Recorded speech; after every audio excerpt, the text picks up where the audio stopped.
নমস্কার, আপনারা দেখছেন সময় কলকাতা। টলি হলি বলি নিয়ে রয়েছে আমি সৈকত।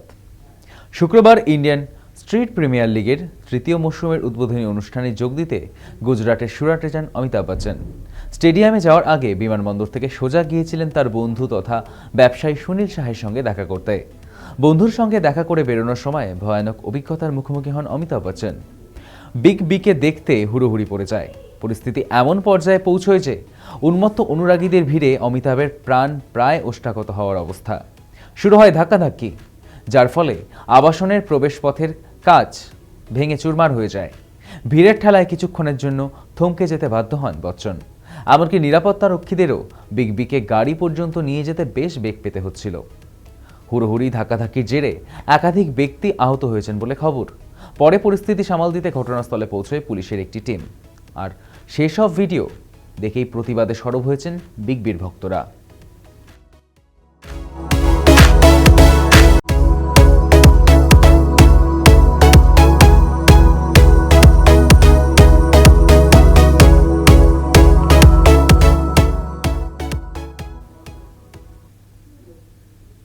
প্রভাসের সদ্য মুক্তিপ্রাপ্ত সিনেমা রাজা সাহেবের শো চলাকালীন ভয়ানক অগ্নিকাণ্ডের ঘটনা ঘটে ওড়িশার রায়গড়ের এক প্রেক্ষাগৃহে।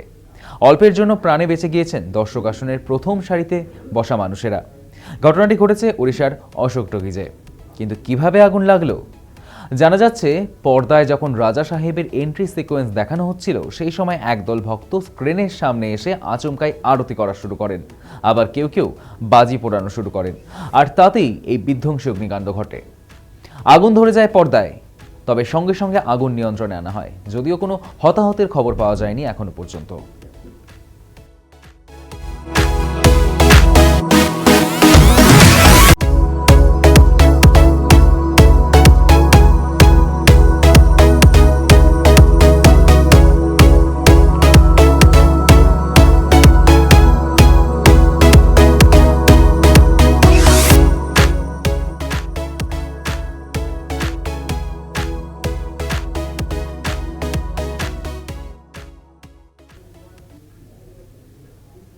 নেটপাড়ায় লাগাতার অশালীন মন্তব্যে বিধ্বস্ত দেবলীনা নন্দী। কখনো প্রশ্ন উঠছে, চ্যানেলের ভিউ বাড়ানোর জন্যই কি আত্মহননের পরিকল্পিত নাটক করেছিলেন? আবার কখনো বা তার ৭৮টি ঘুমের ওষুধের উৎস কি? সংশ্লিষ্ট ঘটনার জেরে যেভাবে লাগাতার ট্রোলের মুখে পড়তে হচ্ছে, এতে দেবলীনার মানসিক যন্ত্রণা আরও বেড়েছে বলেই জানিয়েছেন দিদি শর্মিষ্ঠা। এবার হাসপাতাল থেকেই ট্রোলারদের কাতর আর্জি দেবলীনা নন্দীর। তিনি সোশ্যাল মিডিয়ায় ভিডিও পোস্ট করে বলেন, তিনি যে কথাটা বলেছেন এবং পথ বেছে নিয়েছেন সেটা কোনো সঠিক পথ নয়, ভুল, কিন্তু সবটাই ভালোবাসার জন্য। একদিকে মা, আরেকদিকে ভালোবেসে বিয়ে করা বর। দয়া করে নোংরা ট্রোলিং করে মানসিক শান্তিতে ব্যাঘাত ঘটাবেন না। তবে ট্রমা এখনও কাটেনি সঙ্গীত শিল্পী দেবলীনার। বর্তমানে এসএসকেএম হাসপাতালে চিকিৎসাধীন তিনি। তবে তার দ্রুত স্বাভাবিক ছন্দে ফেরার অপেক্ষায় অনুরাগীরা।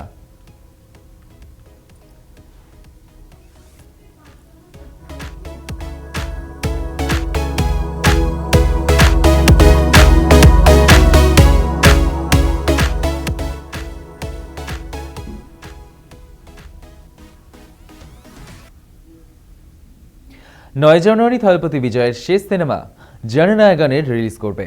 তবে বুধবার আচমকাই জানা যায়, শুক্রবার মুক্তি পাচ্ছে না বিজয়ের বহু প্রতীক্ষিত ছবিটি।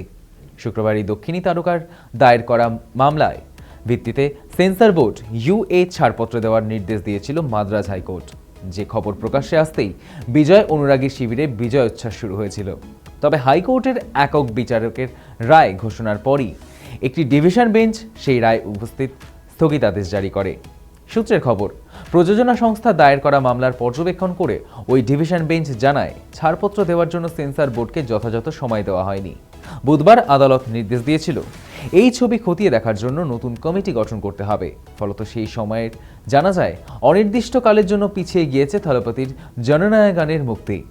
প্রথমে কারুর পদপৃষ্ঠ কাণ্ডে সিবিআইয়ের তলব, তারপর ছবি মুক্তিতে বাধা, একের পর এক আইনি জটিলতায় থলপতি বিজয়।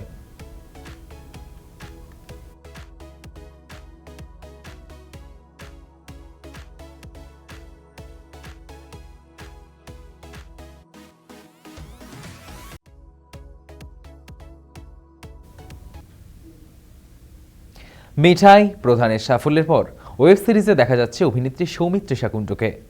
9 জানুয়ারি শুক্রবার মুক্তি পেয়েছে কাল রাত্রির ওয়েব সিরিজের দ্বিতীয় সিজন। 7 দিনের এই সিরিজের ট্রেলার দেখেছে 65 লক্ষ মানুষ। এই বিষয়ে অভিনেত্রী সৌমিত্রিষা বলেন, ওই একই চরিত্রে অভিনয় করা বেশ কিছুটা বিরতির পর একটা চ্যালেঞ্জ হয়ে দাঁড়ায়। মানুষ টাকা দিয়ে সাবস্ক্রাইব করে দেখছেন। প্রথমটা যদি পছন্দ হয় তাহলে চ্যালেঞ্জ আরও বেশি, কারণ তার চেয়ে বেশি কিছু দিতে হবে দ্বিতীয়বার। পরের বার সাবস্ক্রাইব করছেন তারা, যেন টাকাটা নষ্ট না হয়।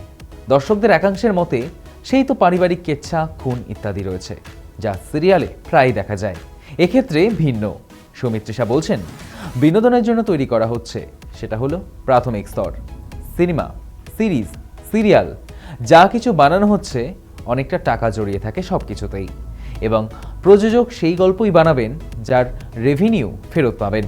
আপাতত ভালো কাজ এবং নতুন কাজ নিয়ে নতুন করে পর্দায় ফিরতে চান অভিনেত্রী সৌমিত্রিষা কুণ্ডু।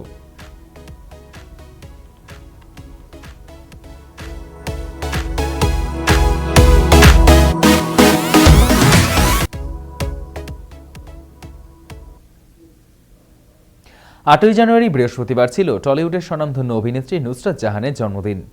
এবারের জন্মদিনটা পরিবারের সঙ্গে শহর থেকে দূরে কাটিয়েছেন নায়িকা। জন্মদিন কাটাতেই শুক্রবার একগুচ্ছ ছবি পোস্ট করলেন নায়িকা। নুসরাতের পোস্ট করা ছবিতে দেখা যাচ্ছে যশ ছেলে ঈশানকে নিয়ে জন্মদিনের কেক কাটছেন নায়িকা। সঙ্গে রয়েছে তার 2 পোষ্য।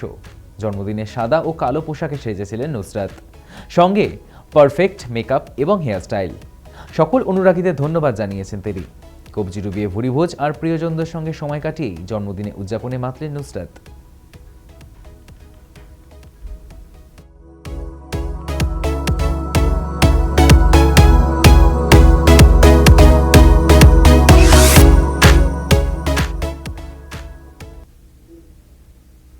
টলি হলি বলি এখনকার মতো এই পর্যন্তই। দেখতে থাকুন সময় কলকাতা, সময় বলবে সময়ের কথা।